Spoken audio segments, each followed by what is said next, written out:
Nope, no seconds. Hey guys, hold on. Let's see if we can. We're driving, so it actually probably won't focus because this camera's not the best. Anyway, guys, welcome to another episode of the Scoop Face. Uh-oh, never. I really can't see behind me. There's a gigantic box there. We can just take a different vehicle. So Mom's taking that one. Okay, here we go, guys. I'm gonna hold it until it's down. Put it back down. Come on, co-host like a number 2. Get your head in the game. You know what? No, we live on a hill. There are some new spoilers, guys. Enough that I think enough exciting ones anyway. That pulled them up. Awesome. Yep. That we should talk about them as you hear the giant rattling in the background. Is wow, my rib's gonna be in the way of the camera the whole time. That's awesome. Butcher of the Horde. New spoiler. See it? Just a second. You see it? Just a second. See it? Come on. Where is this? It's new today. Where? Okay, top. Should be top. Okay, you didn't get the new spoilers. There was only 2 new exciting ones. Just a second. There we go. No? Just leave What's, it. why is it? Anyway, Butcher of the Horde is 1 colorless, 1 red, 1 white, and 1 black for a 5/4. Sacrifice another creature. Butcher of the Horde gains 1 of these to your choice, whichever one. Flying, vigilance, or haste. Or maybe it has. So, and I know it gains haste or vigilance. I think it has flying and then it can gain lifelink. So start wings on it, so I think it just has flying. So worst case scenario, this is a 4-mana 5/4 flyer. You just attack with a bunch of times. This is awesome. I'm excited. Best case scenario, you have some derpy guys that don't do anything. Throw him under him. Make him do shenanigans. I mean, if you give him all 3 abilities in 1 turn... Well, then, yeah, you're playing Elspeth, yeah. Yeah, you sack all your Elspeth tokens, you just got a Lightning Angel, but better. With 2 more power, and lifelink. And vigilance. Lightning Angel has anyway. And I hope to get reprinted. The other new spoiler from today, as we are leaving, is, I don't remember the name, but it's 3 colorless, blue, black, green for a 6/6. So I think it was a 6-mana 6/6, I could be wrong on that. But it has a weird ability, it's kind of weird. It's Unearth, except it's 2 and a tap, 2 and a black. Return a creature card from random in your graveyard to the battlefield. It gains haste and trample, except it was like better Unearth because it gave trample. And exile it at the beginning of your next end step. If it would leave play, exile that creature instead. So you unearth a creature? At random, and it gets trample. Well, that seems insane. Does seem really good. It's a 6-drop though, so it may not impact standard too much. Seems like a limited bomb though. Oh, getting pure value out of all your little derps that died. That is pretty good. I mean, and then we got worse Cluestones. Cluestones were from the Ravnica.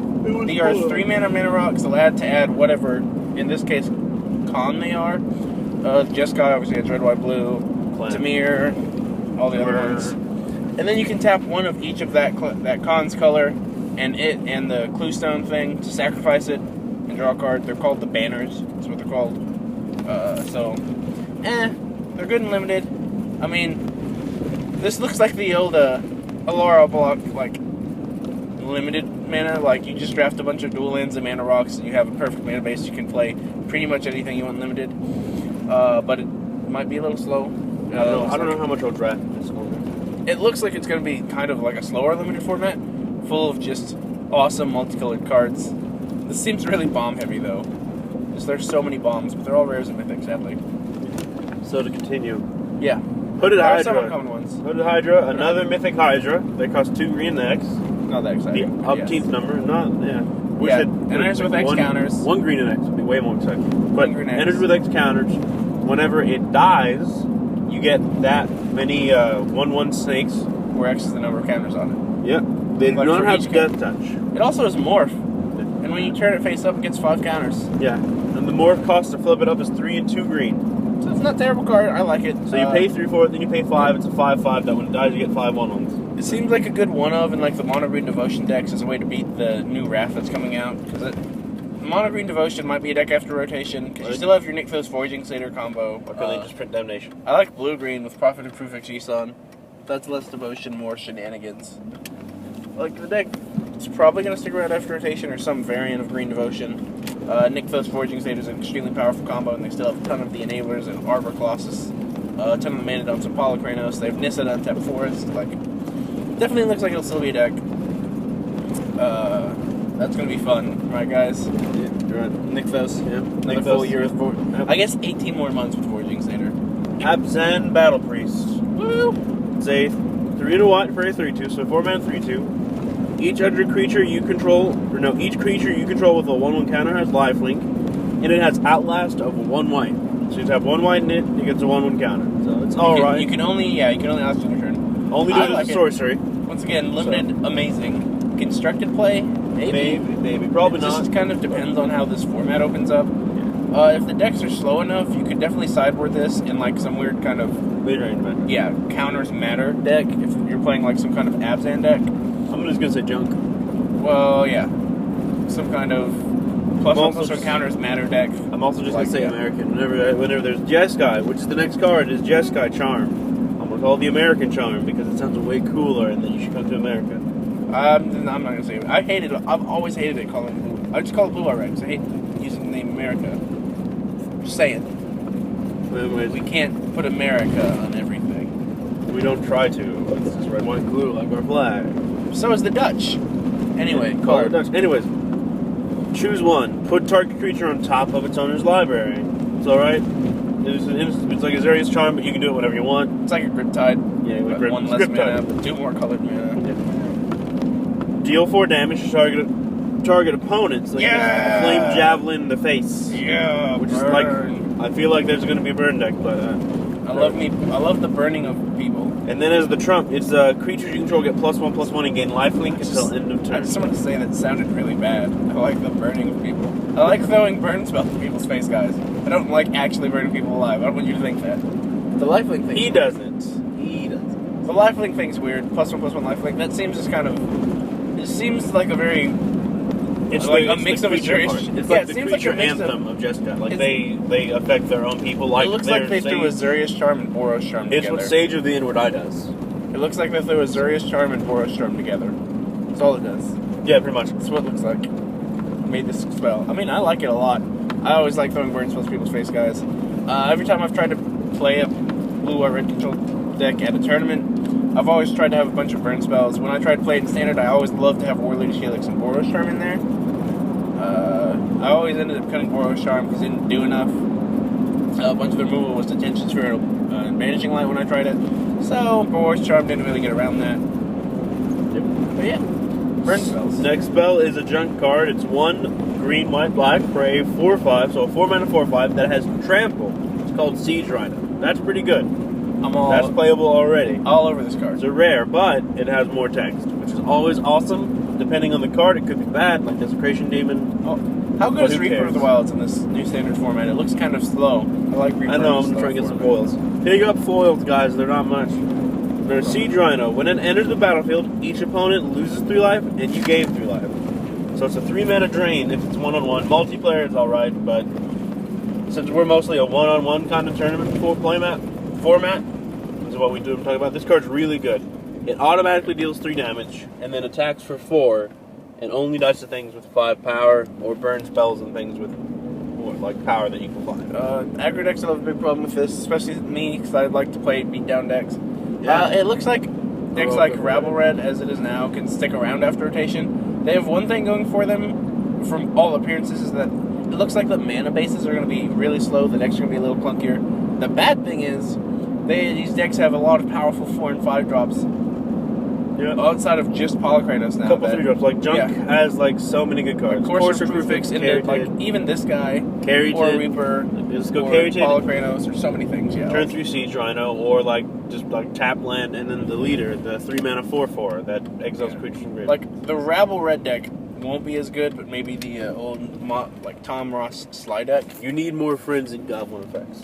Yeah, you need things like to get through all these big guys. Like since Visiting Ward is going away, sadly. It looks like 5's a big number. 5's a lot of toughness. So yeah, some post-standard analysis. Cool. Anyways, to continue, Murderous Cut is 4 and a black. Delve, which is exile a card from your graveyard. It costs 1 colorless less. So the potential to cost 1 black, but destroy target creature at instant speed. It's an uncommon. It's pretty good. Potentially standard playable. Definitely limited playable. Oh yeah. Every like instant speed Doom Blade's pretty good. Like this isn't even new, but it's just like murder. Like you can just play this in a control deck where you're just casting spells a bunch of times. And what's best, it's easily splashable in whatever deck you're playing because it's only one black.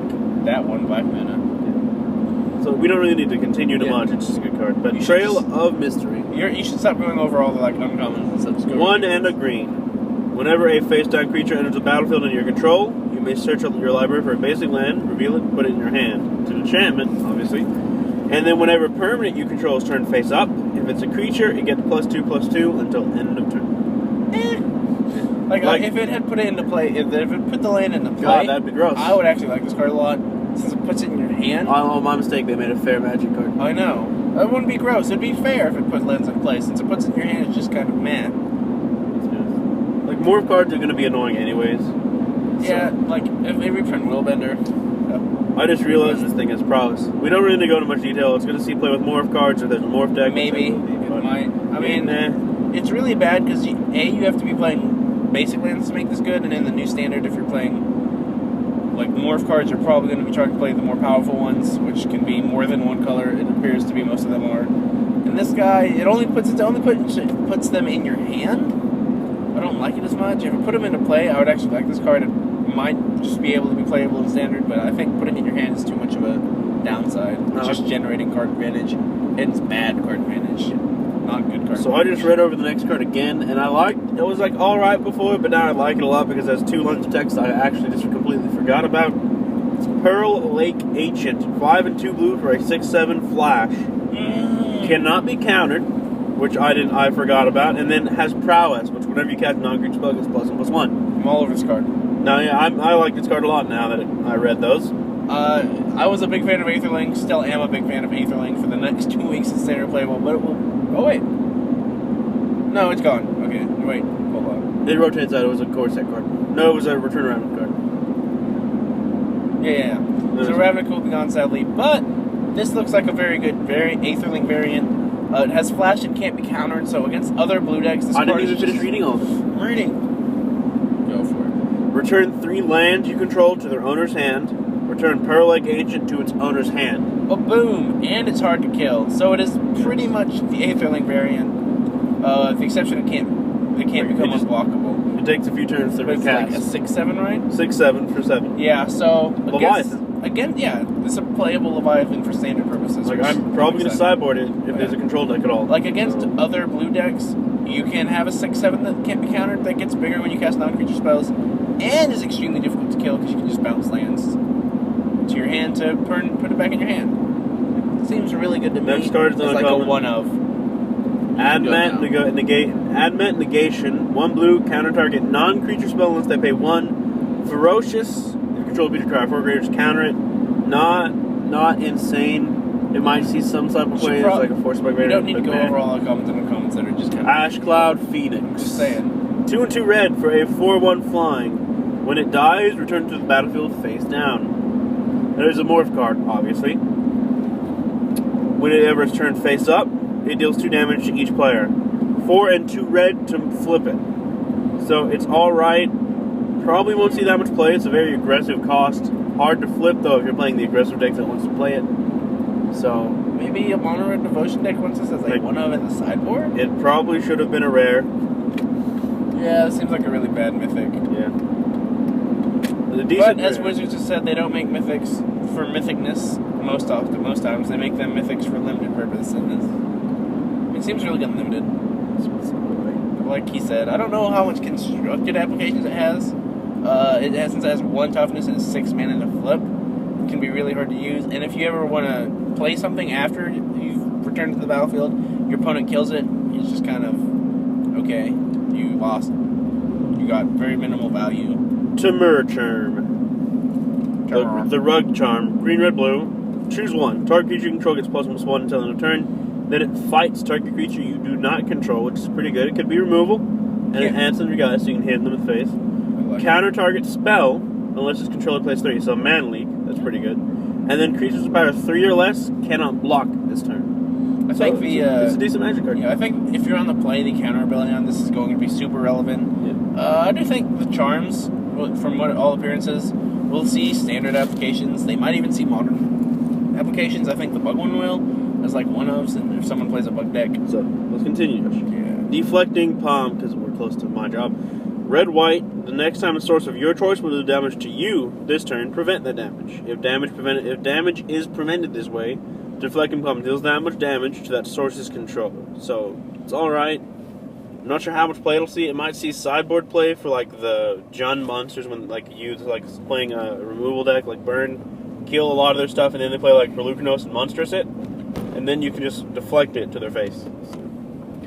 It's alright. There's another cycle of lands. Before they were called refuge. No, hold on. Thing about Deflecting Palm, if your opponent We're close to work, Josh. I'm gonna keep going without you. No, If your you're not. opponent attacks you with the Storm Dragon and Monstresses, and you use Deflecting Palm on it, and it's already attacking, not only are you going to redirect the monstrous damage, you're going to redirect the attack damage, because it's still the same source. Anyways. But it has pro-wide. There's like the Guild Gates from Ravnica, which they're just 2-color dual lands that always enter tapped. Doesn't work. These are similar to those, they're called refugees. Caleb, Jund Life.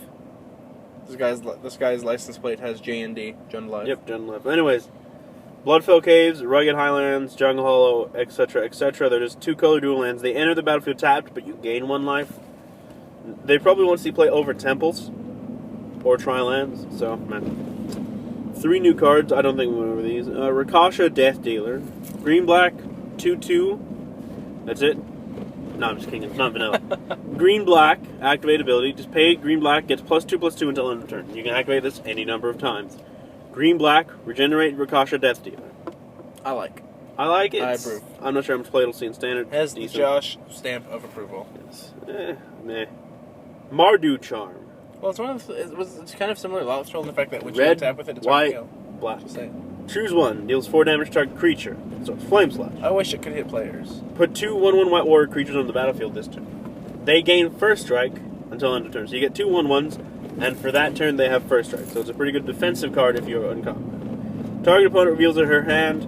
You choose a non-creature card, non-land card from it, and that player discards that card. So it's duress, but it is an instant speed duress. So this will probably see standard applications. Maybe modern, I'm not sure. I foresee this turn seeing play as like 1 and 2/ofs. Now this card is really weird. Meandering Tower Shell. 3 and 2 green for a 5/9 island wall. This is weird. Whenever it attacks, exile it. Return to the battlefield under your control tapped and attacking at the beginning of the declare attack step on your next turn. So it waits a turn to attack, which it matches the name, but yeah. I'm not sure So, how to place it. Just you play a 5/9. weird. If you attack with it, it will exile itself, and then on your next turn it will come back in attacking. But because it's not, like, since it came in at the clear attacker step, its ability won't trigger, so you will get a hit with it at least one time. It seems bad to me, honestly. It seems weird. It seems like it's a more defensive creature. It than survives anything. wraths if you get It's a 5/9, which is super weird. But yeah. Soul Tie Ascendancy. Black, green, blue. Now I'm a big fan of this card because I love Thassa. This is a similar effect. At the beginning of your upkeep, look at the top 2 cards of your library. Put any number of them into your graveyard and the rest back on top in any order. So it's a lot like Scry if you want it to be. Or you can just fuel your Delve or Reanimation mechanics. I like this card a lot. I like it a lot. I'm probably going to play it. Like, I'm a big fan of Thassa in control decks, and this is slightly better than Thassa, just because it digs 1 card deeper In a each control... turn. Yeah. You're really close to the card. In a control style deck. Yeah, in a grindy, bug, mid-range, or control deck, like this card Or seems the Delve insane. Or if you build, if you like just Hardened Scales, 1 green. If one or more 1/1 counters will be placed on a creature you control, that many put that many +1 instead. So it's not even Corpse Jack Menace, which is just infinitely better, and it's a creature that costs 4, and it would see more play than this probably. So hold on, read it again. If one or more 1/1 counters are placed on a creature you control, put that many +1 instead.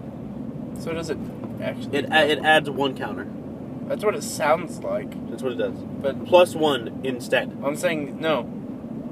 Oh, instead. Okay, so it's replacement effect. I thought it said in addition. So we're really not going to go over this card. I don't see much application ever.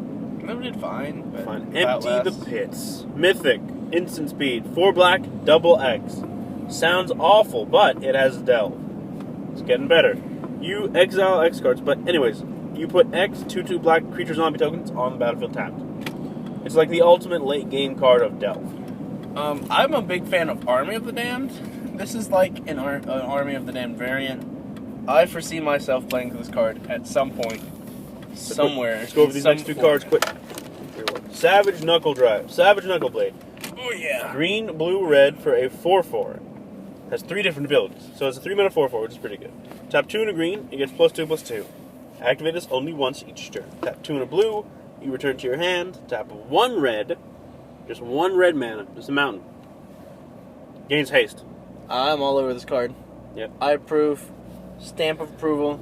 I don't know why we have to go over it. It seems pretty insane. Like I might in a 4/4 that can have haste and is, once you untap with it, defends itself quite well.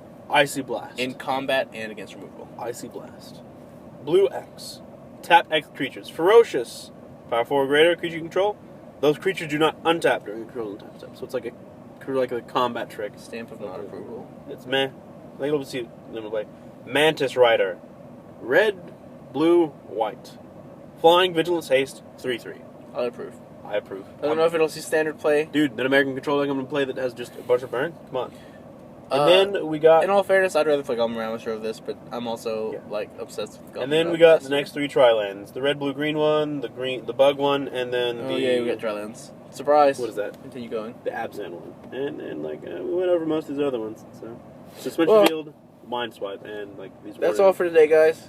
These. You didn't go over these. I haven't done that.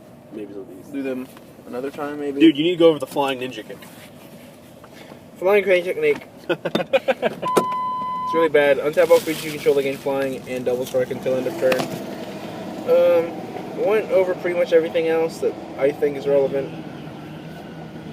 We'll watch this. Oh yeah, the Clever Imposter. The 4 mana clone something, anything that is a non-land permanent. Oh my god, I love that card and gonna kill me. Clone your opponent's We Garrett. talked about it. Yeah. Clone your opponent's Garrick. And they kill themselves. And then they shoot themselves in the face because you're going to clone their Garrick and kill their Garrick with it. What is this card doing, lady? Anyway, guys, that's all for today. That's kind of all the spoilers that I actually thought were interesting. Oh, that's what that person's doing. They're doing what I'm doing. So, we should also be putting up the versus videos to go with the deck techs I put up yesterday. It'll be yesterday or tomorrow that this and those versus videos will be go up. Just kind of depends on how my day folds out. Things have actually been folding out really weirdly, and I think I'm going to have less time than I do. And then I end up getting more, or I think I'm going to have more time, I get less time. My days are really weird now. Anyway, as usual, guys, it's kind of all for the day. Or I guess morning, afternoon, evening, whatever. I'll see you guys next time. You can find us on Twitter, @PearsosBlog. You can call us idiots there, because we're pretty stupid sometimes. I don't know why I went this way. I'm just going to have to turn back on the highway now. Anyway, guys, bye. And have a great day. See you next time.